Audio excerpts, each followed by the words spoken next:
O Novo Testamento mostra o Evangelho onde Jesus cura os que o buscam com fé. O Novo Testamento mostra um Jesus que é médico dos médicos. No Evangelho do Senhor Jesus temos provisão para toda necessidade: salvação, libertação, segurança, preservação, cura, perfeição. Isto é o que nós entendemos por Evangelho completo. Se a gente pregar só cura divina, libertação, é apenas parte do Evangelho.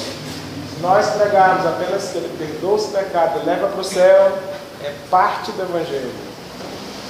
Nós precisamos entender, crer, assumir e viver o Evangelho em sua plenitude. Amém? Este é o Evangelho pleno, Evangelho completo. Diz aqui: Jesus é o nosso Salvador, nosso libertador, nosso protetor, nosso médico, nosso aperfeiçoador. Amém? Concluímos, pois, que a fé para cura, libertação, perdão, prosperidade e tudo que se queira receber de Deus só vem pela palavra de Deus. Ou seja, aquilo que você ouve da palavra de Deus, mediante aquilo que você ouve da palavra de Deus, é que vai gerar fé dentro de você. Você pode ter uma Bíblia e ler muitas vezes, estudar a Bíblia, mas se você não ouvir especificamente sobre determinadas coisas da palavra, você não vai ter fé. Para ser mais claro, muitos irmãos nossos não conseguiram prosperar porque eles não ouviram o que a palavra de Deus diz sobre a prosperidade. Então, porque eles não ouviram sobre a prosperidade, a fé para a prosperidade nunca nasceu. É como se fosse uma área que fica inativa, inoperante, improdutiva. Por quê? Porque eles não ouviram a palavra de Deus sobre aquele assunto. Qualquer assunto que você não ouve da palavra de Deus, você não tem fé para viver aquilo.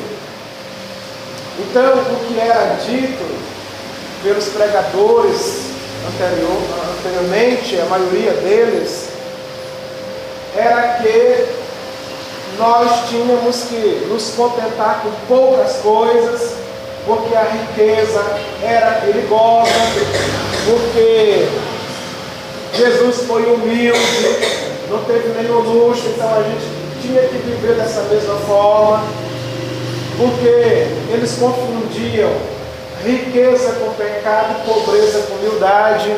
Então as mensagens eram: não queiram ser ricos. E as pessoas assumiram isso para si. Isso impediu muitos milhares de nossos irmãos serem prósperos, porque eles não ouviram a palavra da fé sobre a prosperidade.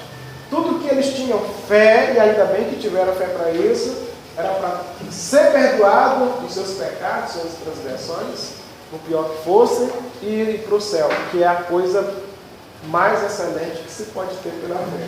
É a salvação, é ir para o céu, é a vida eterna garantida, com certeza. Mas enquanto nós estamos aqui na terra, só ter a certeza que vai para o céu não paga as contas, não dá uma vida confortável. E eu acredito piamente, pelo que a palavra diz, que Deus não só quer para a gente estar salvo, comunhão com Ele, certeza que quando a trombeta soar, a gente ouve e vai, como também esse pouco tempo que a gente vive aqui na terra, Ele quer que a gente tenha uma vida confortável, satisfatória, ou então vida abundante. Não faz sentido.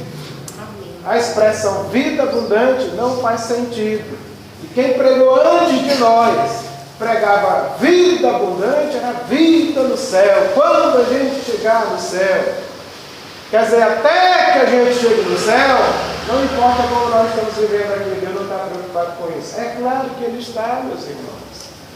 É claro que Ele está.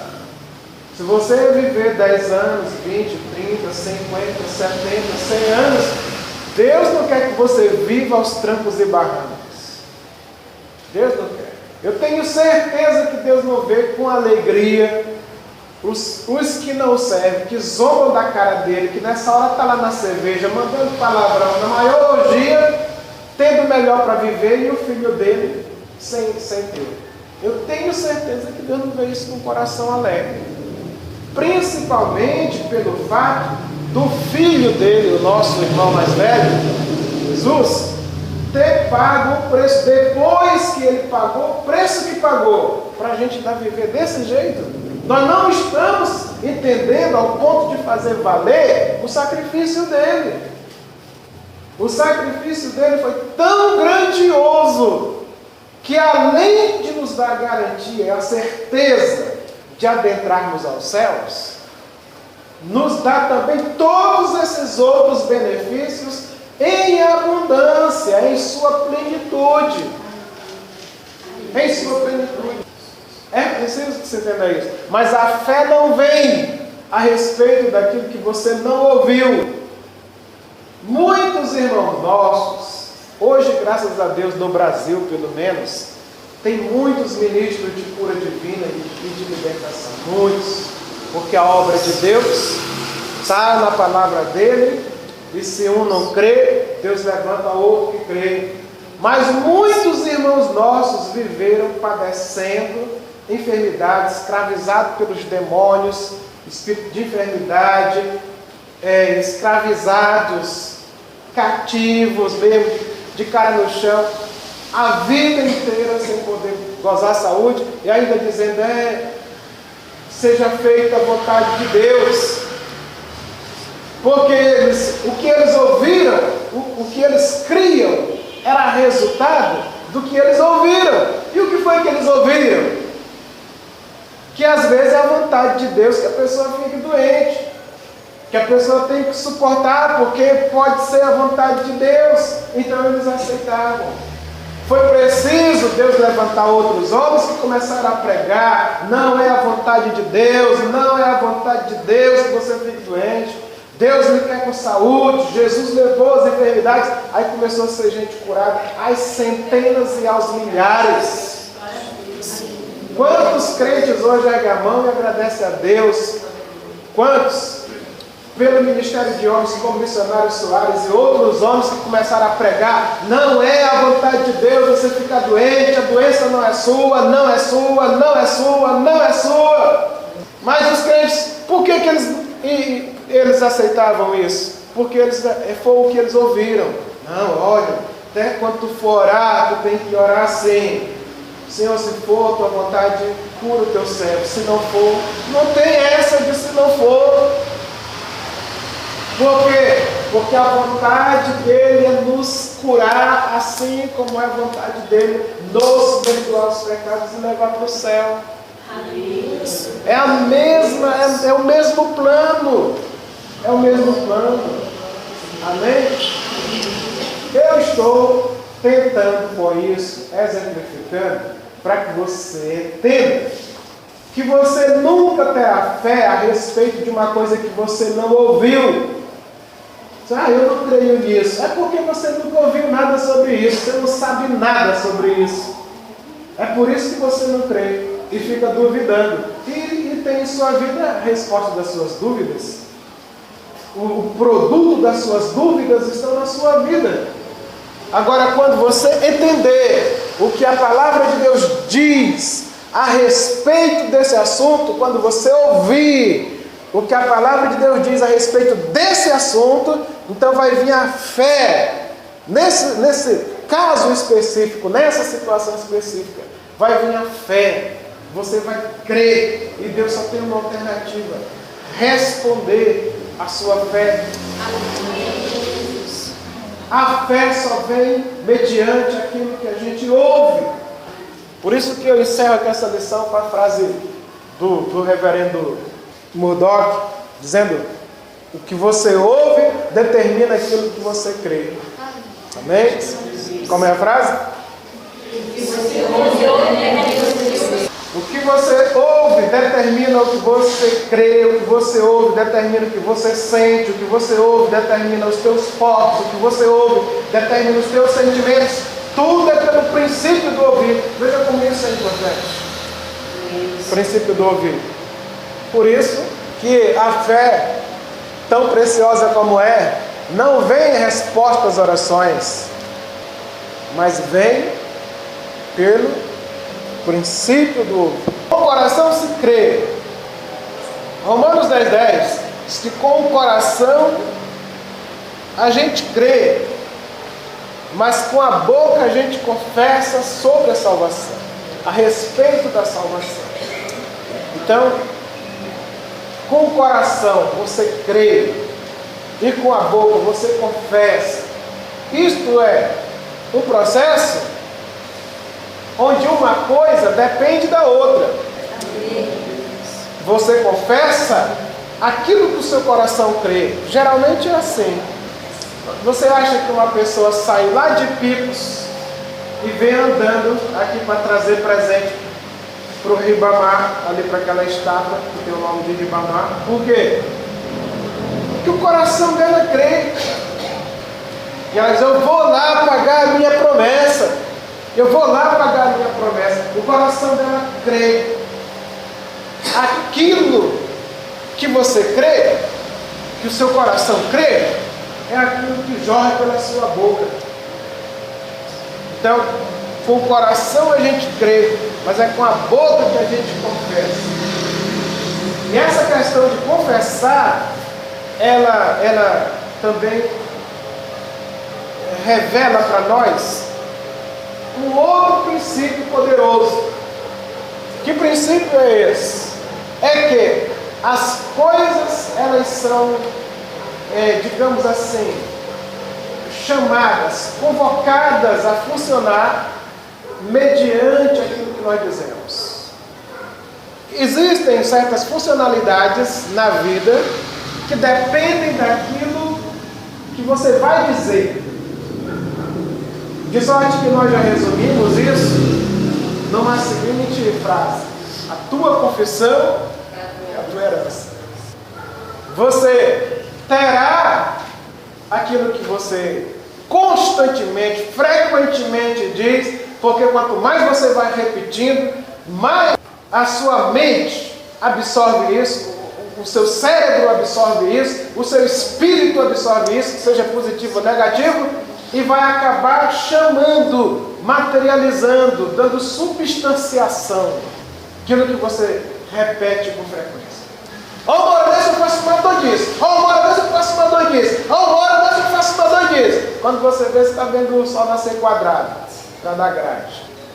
Já não vai, nem vai ver a hora que você vai fazer a dor disso. Por quê? Porque a tua confissão,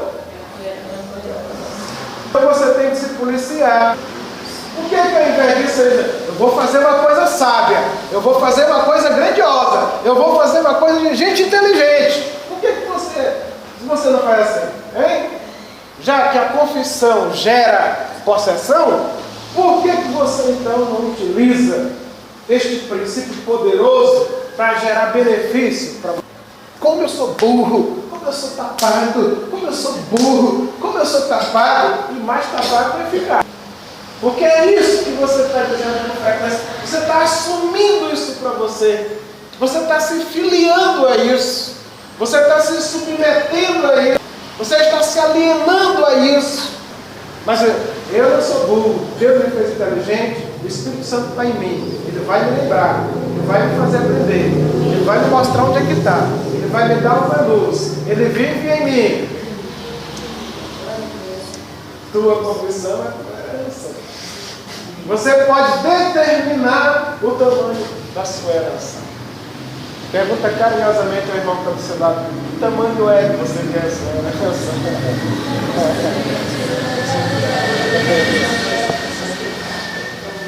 Amém? Agora note, uma coisa que eu estou todo tempo, eu não sou de pegar no pé de... Mas assim, sou enfático. Não adianta você ouvir tudo isso que eu estou dizendo aqui e na primeira oportunidade que você tiver, talvez hoje ou amanhã de manhã, porque vai vir a chance, a oportunidade vai voltar de novo para você falar a coisa certa. Vê se dessa vez você fala a coisa certa. Amém? Amém. Quer para o negócio funcionar bom para você, trazer bom resultado. E não quando vê a oportunidade de novo, você faz a mesma besteira de sempre. É claro que você vai ter os mesmos resultados. Quando é que você vai tomar juízo e começar a falar as coisas certas, porque você crê certo e tudo vai dar certo? E já deu tudo certo. Porque para quem crê assim, já deu tudo certo. Amém? Em nome de Jesus. Em nome de Jesus. Com o coração, você enche o coração. Seu coração crê. E a sua boca libera isso. É uma boca que você libera. Amém? Amém. Deus nos fez a sua imagem. Essa é uma das coisas que parece muito. Nós nos parecemos com Ele. Porque Ele fez as coisas falando. Ele liberava a palavra. Haja luz, ouve. Haja águas, ouve. Haja peixes, ouve. Amém? E isso é divino, isto é um princípio espiritual, um princípio divino, é um princípio poderoso. É tão poderoso que você sabe que as nossas palavras afetam as pessoas. As palavras são tão profundas, tão fortes, tão poderosas, que elas afetam as pessoas.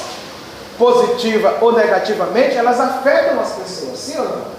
Você já foi afetado por alguma palavra? A prova disso é que você está aqui. Atos 8,37 diz: é lícito se crê de todo o coração. Crê de todo o coração. A gente tem que crer de todo o coração. Amém? Tem que crer de todo o coração. Porque uma coisa é certa, quando você crê de todo o coração, não tem ninguém que vai lhe convencer do contrário. Eu contei um dia desses aqui a respeito do testemunho da filha da irmã Lourdes, da Hannah. Vai convencer ela do contrário, que milagre não existe. Pode chegar alguém assim, bastante intelectual, alguém de boa oratória, pode ser doutor, pode ser especializado em qualquer área, dizer: não, esse negócio de milagre, dessas igrejas que acreditam, mas isso é coisa da mente das pessoas, elas se iludem com qualquer coisa. É porque ele nunca passou pelo... Eu vou separar uma dessas reuniões aqui, trazer o notebook do Data Show, para vocês verem as pessoas que eu falei que vomitaram doenças, palmas, para vocês verem. Convence depois uma pessoa dessa de que Jesus não cura hoje. Convence. Porque quando você crê de todo o coração, ninguém vai te convencer mais do contrário. Primeiro, porque seu coração está cheio. Segundo, porque o que você experimentou, não existe argumento que possa contradizer. Não existe argumento. Amém? Amém. Lá no Rio Anil, uma irmã contou que ela passou 3 meses sem dizimar. Foram para ela os piores meses. Aconteceu que no primeiro mês ela disse assim: Senhor, eu vou tirar esse, mas no mês que vem eu dou dobrado. Ela disse: não consegui, ficou pior. Eu disse: mas no terceiro ficou pior ainda. Ela disse que havia guardado dinheiro, assim: Senhor, entenda, eu quero construir minha casa, então eu vou guardar esse dinheirinho. A carrada de areia que ela comprou, deu uma chuva forte um dia desses, levou toda a areia dela, né? Ela perdeu muito mais do que ela pensava que ia perder se tivesse dado 10%. Então o que é que o dizimista tem que fazer? Esse aqui eu tiro porque eu creio que Deus vai me abençoar só com 90%. Eu creio, isso é obrigação da minha igreja, senão o pastor vai dizer, meu nome vai estar no vermelho. É porque eu creio que Deus vai me abençoar, a palavra dele não erra, não mente. Eu creio de todo o meu coração. Então quem crê de todo o coração, aí no mês seguinte que ela fez, no terceiro mês, ela voltou a ser fiel. Você nunca mais vai se permitir uma coisa dessa. Tudo bom? Então não tenho nada mais a dizer. Você tem sua experiência, né? Sua experiência. Eu queria que todos aqueles que são fiéis passassem por uma experiência semelhante para se tornar fiel. Porque quem nunca passou, fica pensando que a gente está querendo jogar conversa para convencer a pessoa a trazer dinheiro. E eu estou lá preocupado com o seu dinheiro. Mas você deve se preocupar com o seu dinheiro, com a sua prosperidade, com o que a palavra de Deus garante para você. Ela garante que Deus vai lhe abençoar. Ela garante que Deus vai lhe prosperar. Ela garante que quando você colocar as mãos, Ele vai fazer prosperar. Então, se você crê de todo o coração na palavra dEle, ninguém vai te impedir de ser abençoado. Ninguém vai conseguir. Você entendeu? É lícito se você crê. Está aqui 8,37. Se não crê de todo o coração, não adianta. Não adianta. Você tem que crer de todo o coração. Amém?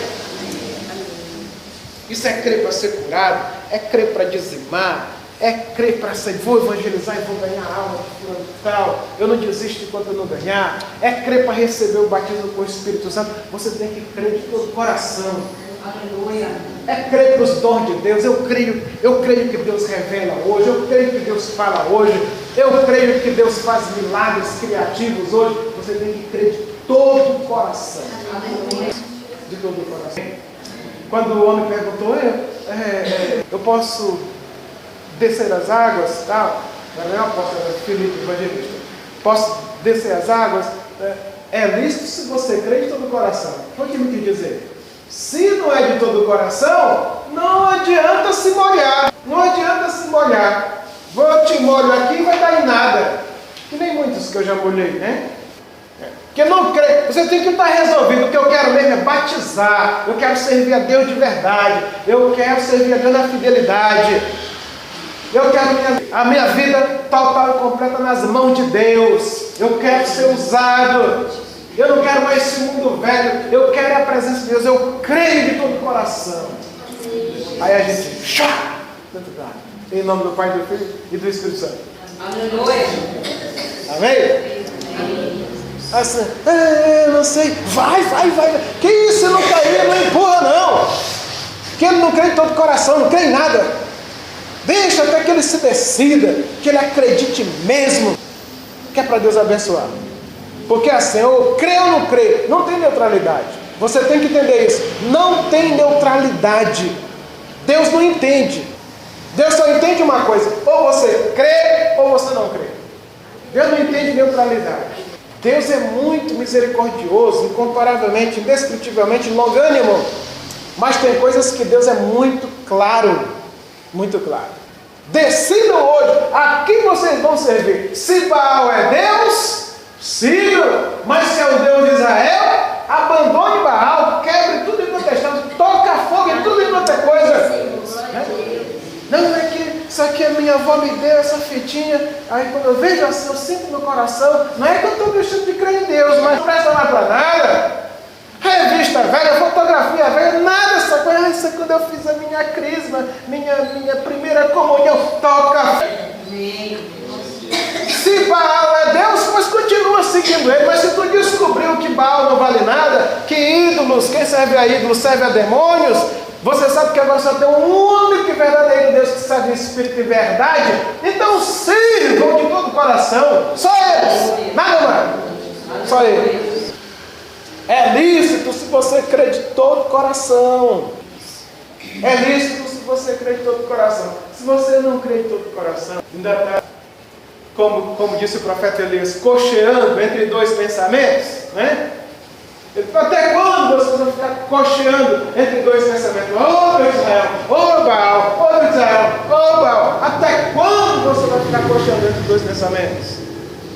Aí o tempo vai passando, já era para você ter conquistado, não conquistou. Já era para ter recebido o milagre, não recebeu. Já era para ter mudado para melhor, ainda não mudou. Decida-se hoje mesmo, crê de todo o coração. Aleluia. Você já fez isso, já faz, já crê, Deus parabéns. Deus te abençoe mais e mais. Aprendendo a andar. 2 Coríntios 5,7 que nos diz lá, quem sabe dizer sem olhar. 2 Coríntios 5,7, porque nós Não andamos pelo que vemos. Não andamos por vista, mas por fé. O que é andar por fé? Devemos crer de todo o coração e firmar a mente sobre a resposta garantida pela palavra de Deus. Temos que erradicar cada imagem, sugestão, visão, sonho, impressão, sentimento, todo pensamento que não contribua com a nossa fé, que não afirma aquilo que se tem pedido a Deus. Nós temos que erradicar e assumir somente a palavra de Deus. Você tem que eliminar, expulsar da sua mente todas as imagens, todas as palavras, todas as mensagens, toda a impressão, todo o sentimento que não está se conformando em concordância com aquilo que você está buscando de Deus, da palavra de Deus. Porque só assim você consegue manter sua fé firme. Você consegue se fixar naquilo que você quer e a sua fé não é demovida ou comprometida. Você se mantém focado e consegue andar por fé, não por aquilo que você vê, não por aquilo que você ouve, não pelas imagens que são às vezes aos milhares, que se reproduzem dentro da sua mente. E se você começa a alimentar todas essas imagens, você acaba concordando com elas. Sabe, pensando, não é bem assim, até que eu orei, mas não é bem assim. E você começa a concordar com as imagens. Exatamente concordando com as imagens e não concordam com aquilo que a sua fé está ousando. É uma batalha na mente. Por quê? Porque a fé nos desafia a ficarmos focados na imagem que ela mesma criou. A fé cria a imagem exata daquilo que ela está buscando. Então a fé nos desafia a nos manter focados naquela imagem. Outras imagens irão se formar na nossa mente. Outras mensagens vão chegar aos nossos ouvidos e tentar descer ao coração. E isso, quem consegue fazer isso com sucesso, é porque aprendeu a andar por fé e não por vista. Andar por fé é diferente de andar por vista. Por que é tão difícil andar por fé? Porque agora que nós estamos aprendendo a andar por fé e andar pelos sentidos, desde o útero da mãe nós começamos a aprender. Desde o útero da mãe, a gente começou a aprender a andar pelos sentidos. Não é verdade que o que a mãe sente, o bebê sente na barriga, não é? Sente os reflexos, impulsos, vários graus e intensidades. Já começou a aprender a andar no mundo dos sentidos. E quando você se depara com a palavra de Deus, ela faz uma proposta ao contrário. Não mais pelos sentidos, mas pela fé. Ou seja, a crença firme daquilo que a palavra de Deus gerou no seu coração. Você agora vai andar pela fé, por aquilo que a palavra de Deus diz, não por aquilo que o seu sentido diz. Por exemplo, se for pela lógica e pelo sentido, não é possível nós crescermos no Brasil. Não é possível. Já falei, fiz várias ministrações sobre isso. O sistema da nossa nação, o sistema principalmente econômico e financeiro, não é desenhado para o trabalhador comum prosperar. Ele não é desenhado para isso.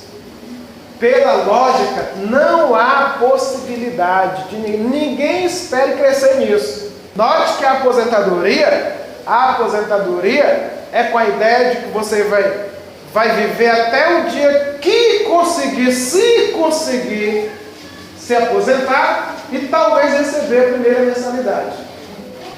E a casa que você consegue ganhar hoje é para você pagar em 35 anos. Olha como ele pensa em prosperar. Ele mesmo não acredita que você vai ter condição de pagar antes. Aí você ganha uma casa já com 60 anos, Como é que fica?